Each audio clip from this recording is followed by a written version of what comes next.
Instant pot broccoli soup with cheddar cheese is quick and flavorful recipe for a delicious and comforting meal. Here's a quick look at how I make it. This soup with Velveeta cheese is rich, creamy, and packed with the wholesome broccoli flavor and the sharpness of cheddar cheese. It is a perfect comfort food for chilly days.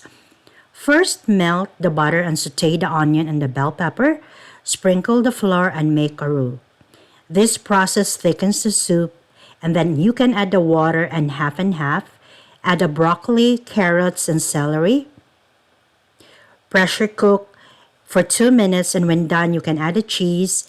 You can season it with your favorite seasoning. For me, I just use garlic and onion powder, a little bit of salt and pepper. You can add more if you want. If this is too thick for you, add a little bit more of milk or half and half. So there it is. This is a very creamy, delicious soup that you can make in a huge batch. Enjoy!